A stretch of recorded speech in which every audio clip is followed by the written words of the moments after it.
Capcom is a company that makes banger after banger after banger. They have gone on generational runs of releasing some of the best games that you could ever play.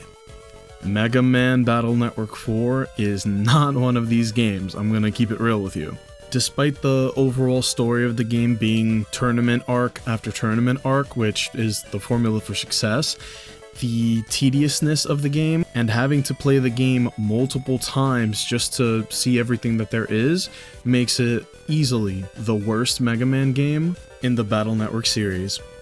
So here's the thing, Mega Man Battle Network 4 came out only a year after Battle Network 3, which was considered to have an incredible narrative, great chip variety, and genuinely a fantastic conclusion to the Battle Network series had they not continued. The plot is very simple, frustratingly so. There are 3 tournament arcs in the game, and at the end of each one, you face a guaranteed mini-scenario with a boss. Within each tournament, there is a set amount of random encounters that you can have for your scenarios. Unlike all the other Battle Network games where all the story was static, it was one linear story. This may sound like a good thing, but I promise you, as someone who experienced the same story 3 times in a row, and it's one of the worst stories in the game, I can tell you that it's not. Right off the bat, it makes the game incredibly tedious because not only are you running into the same story 3 separate times, but you're also locked out of more and more powerful chips just because you're on your quote-unquote first playthrough, second playthrough, or third playthrough. Basically, imagine if you're playing Dark Souls and you don't get a stronger weapon until your second playthrough on New Game Plus or New Game Plus Plus. To its credit, it did make some meaningful changes to the series. Changes that were so good they persisted until the end with Battle Network 6. The emotion window rewarding you for countering an enemy's attack, and more importantly the double soul function, giving Mega Man new transformations and ways to play the game based on the allies that he's bonded with and the chips in his folder. And this was refined as the series went on, but they did a great job on the first crack at it. This is also the game that introduced dark chips. They're basically one big allegory for drugs. They're really strong chips for the most part, but they will permanently cause Mega Man's HP to go down by 1 every time you use them with no way of gaining them back. They actually did find a great reason to put them into your folder in Battle Network 5, but we'll get to that in the future. One of the biggest issues the game has was atrocious localization that had mistakes ranging from simple incorrect nouns and pronouns being used to much more confusing mistakes, like having the final boss speak the dialogue of the main character, making for very confusing story. Going from Battle Network 3, which to this day is in the conversation for best Battle Network game, to Battle Network 4, which feels rushed and sloppy by comparison, you can see why it's one of the least liked entries in the franchise. Did I forget to mention? They tried to do a Pokemon Red and Blue kind of deal with this game. The version differences are pretty big, however. In one Battle Network game, you'll encounter completely different scenarios that are unavailable to the other, and each version of the game has exclusive double souls that the other doesn't have access to. The differences aren't all that meaningful, but in an effort to do my due diligence, I did enlist some help, at least for the first part of the game. Because Battle Network 4 is so tedious and I've done the first tournament countless times, I wanted to spice it up a bit. So I called the baldest, oldest streamer that I knew. This is Spielerman, but recently I've taken to calling him Unk. He loves the series as much as I do, and if you've caught my Battle Network 3 video, you know that we have some unfinished business. We decided to start the game with different versions, race for 3 hours, and then build folders and go head to head. Somehow this was a pretty frustrating experience too. While Spieler got lucky and had one of the scenarios in this tournament literally giving him money, I got the scenario that was created to waste your time. The actual quality of the many scenarios in each tournament varies drastically. Sometimes it's a quick, short, generic NPC storyline, sometimes it involves an actual Navi that's important to the series, and sometimes they can even be setting up important characters for the future. One thing that lowers the quality of all of them is the fact that they all have to be disconnected from the main story. It's all little side stories that have no relevance to the main plot. It basically means that whether or not the scenario existed in the first place doesn't affect the story at all, so it leaves everything feeling very weightless. I get some goofy, cryptic message that says that Dex's little brother has been kidnapped, and the hurdles I have to go through to get him back make me want to say, screw it, just keep the kid. What the fuck is this? What is this? Why do I have to face like the Zodiac Killer while Spieler yet again like babysitting, bro? What is this? Omi QR, Lanu, and DNSA.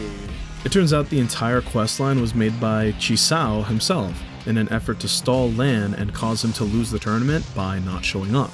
This also means the kid was stalling me IRL, which could not have been more ironic. The motivation from wanting to beat Spieler caused me to grind for what I considered to be the best early game chip, which helped us a ton in the long run. As for the battle we had itself, I won. Of course I won, I definitely won, and that's the end of that.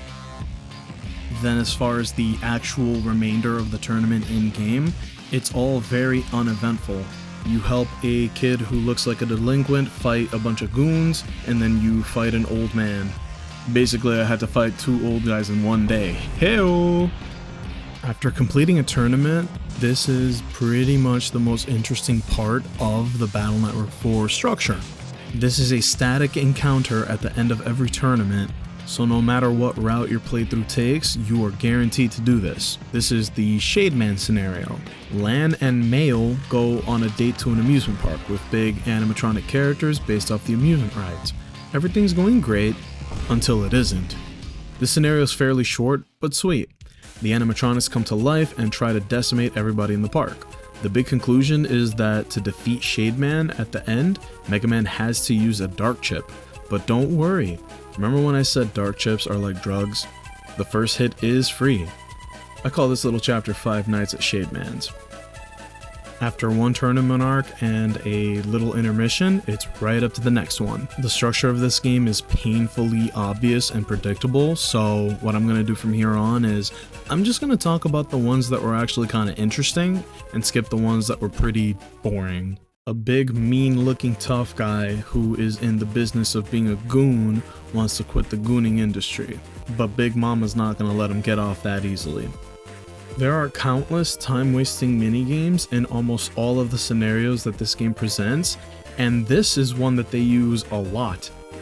It's a forced stealth segment where you either have to avoid some NPC roaming around or some object that's going to bring you to the beginning of the stage. And let me tell you, the amount of times that this one little stage is reused is laughable. I think I did this about maybe 5, 6, 7 times and ended up in the same final little location. To its credit, the very next scenario is maybe one of the most interesting ones I could have gotten. Lan's love interest, Mail, and her Navi Roll are entered in the tournament as well, and we fight them in the second round.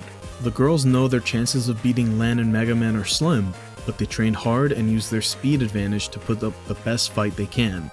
While training, it seems that one of Roll's stalkers kidnaps her, but it turns out she's not a damsel in distress and could have escaped whenever she wanted. It just stinks to know that my time is being wasted for limp conclusions like this one. To their credit, they definitely did put up a fantastic battle. This last little battle for the tournament championship is pretty dumb. The reason I say that is because I feel like it's the one with the most wasted potential in terms of the design of the operator and the Navi. As a kid, I thought these two looked cool as hell, but maybe that's just because I thought looking like edgelords was cool at the time, I don't know. Despite the fact that he can be an antagonist in the first tournament in Battle Network 4, Mr. Match is back and he is disapproving of a new flame-using Navi. The two of them have some cringe-ass competition to see who can be the red-hotted Navi operator, coolest guy of all time. I really don't know. I kind of zoned out after this. Now, something kind of funny did happen here where I actually lost the footage of the fight against Burnman. as well as the guaranteed scenario after the second tournament, which is against Laserman. But because of the repetitive nature of this game, it actually ended up being a good thing for once. So I'm gonna show footage of the second playthrough scenario of Laserman. Basically, the dialogue will stay exactly the same, so I just have better chips for this little time. Little peek into the future, basically. Laserman claims to have power over Dark Souls. He also says that MegaMan is evil for using battle chips as weapons and destroying viruses indiscriminately. He also claims to be the glorious leader of Nebula, which is the criminal organization that is either trying to conquer the world or destroy it. In our version of the game, we fight Gutsman, who is possessed by MegaMan's Dark Soul. Oh yeah, and I forgot to mention that throughout the entire game, there is the threat of a giant meteor planning to hit the Earth. And all of the top scientists from each nation of the world are secretly trying to create a plan to stop the meteor. Funny enough, there's a ton of similarities between the real plot of Battle Network 4 and the main plot of Mega Man Star Force 3, an infinitely better game. Anyway, Dr. Hikari's plan to blast the meteor with a laser fails, but the laser dropped down to 120% power, which is very strange. There has to be some malicious and very powerful Navi who could control the lasers. Some kind of laser man, perhaps. Anywho, this does become the catalyst for the third and final tournament of the game. Lan gets invited to the Red Sun invitation-only tournament to determine who the greatest net battler is in the whole world. Just like last time he went overseas, he gets kidnapped immediately. Fortunately, this was part of the test, because if you couldn't problem solve your way out of this, you're certainly not the operator that the government is secretly looking for. I have to point out that on my second playthrough, I got the Proto Man scenario, which means that I got the Proto Soul at the end of it. But on my first playthrough, I did not get it. Before I continue any further, I have to point out now that some of the minigames for the scenarios are absolutely miserable. One such minigame is the Foot Bomb scenario, where you're pitted against a Foot Bomb superfan and are forced into one of the worst Mario Party minigames, but to the death. This is not fun, this is not skillful, it's purely luck. And I had the pleasure of drawing this scenario and all 3 runs of my game, which means that I had to play the same dumb scenario 3 playthroughs in a row. Never again. The Coldman story is absolutely goofy. Coldman's operator complains about Netopia's weather being way too warm, so his solution is to try to freeze the country. I would have simply removed my puffy jacket, but hey, to each their own. Man even catches charges by the end of the tournament. The next one is Searchman's operator Raika, who sucker punches Lan right in the gut. Eager to settle the score, Lan goes after them, but ends up helping them and getting some mutual respect in the process. This all happens after being in the Undernet, the most challenging area in the game, while having Searchman snipe at you the whole way down. Not to mention how tedious it is to reach the Undernet itself. More than any other game in the series, Battle Network 4 feels like one enormous series of fetch quests. The end of this tournament is so funny because the second that a winner is announced, a chopper shows up and they go, "Quick, get in!" So because this 10-year-old is the greatest operator in the entire world, we're gonna put the fate of the world in his hands. This is yet another time that the adults in the series have been completely useless. In an effort to cause global panic, Nebula launches an attack that causes global communication to cease. Since we're the most important people in the world, it means that it's up to us to reconnect the internet worldwide. One last little fetch quest since we're in the endgame now. To the surprise of absolutely nobody, it turns out that the leader of Nebula is Dr. Regal, and he's the one who sabotaged Lan's father's plan to shoot a laser at the meteor. You have one final battle against Laserman, who has some crazy ass powers, and it turns out that the meteor is nothing but an anti-planet missile, and the operating system for it is a being from space known as Duo. His entire programming is just to wipe out evil, and there's a whole lot of it on Earth. One trial we have is against our own Dark Soul, which may honestly be the coolest fight in the game, because our Dark Soul has access to every chip and Program Advance that we've used so far in the game. Oh wait, he's got 1 health. Cause of the undershirt, oh my god! He really is just like me for real, for real. Instead, I gotta look like a clown fighting my other half like this. Oh! I think he just hit me with the freaking Giga Cannon. He's gonna run out of panels, and when he does, it's gonna be so much fun. Yup. 2 more panels, bro.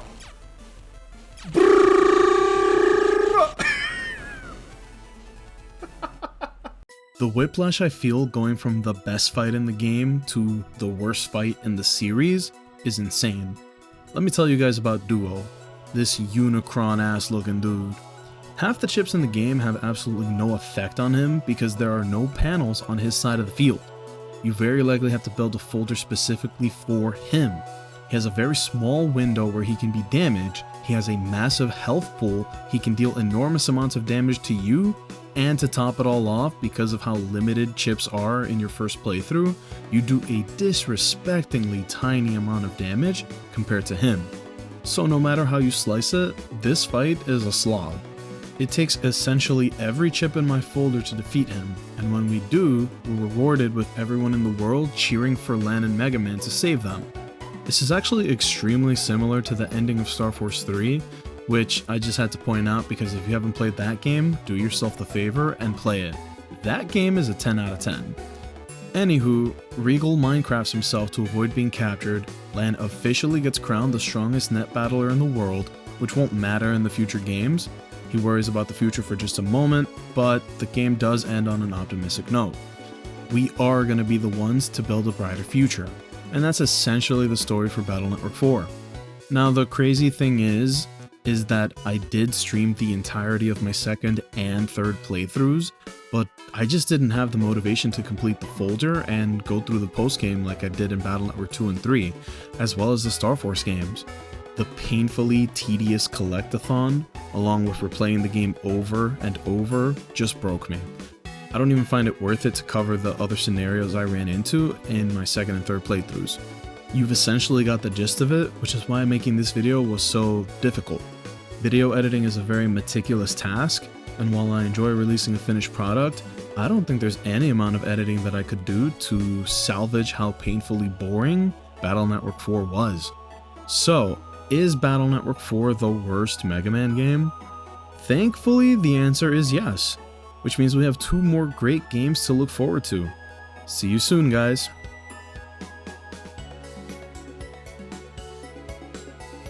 Thank you guys for watching. I released the YouTube video a little while back explaining why I had to take such a long break. I genuinely do apologize for not uploading for so long, but I had to think about my career, my mental health, my physical health, and just my sheer lack of time. Time that I use to make the best videos that I can. On top of all that, I just couldn't find a way to make the Battle Network 4 video any better than what I released now. But hey, at least now we can move on to Battle Network 5. Also, if you made it this far, check out the Twitch channel. We're on there consistently, multiple times a week, and having a great time as a community. Peace out, everybody. See you on the next one.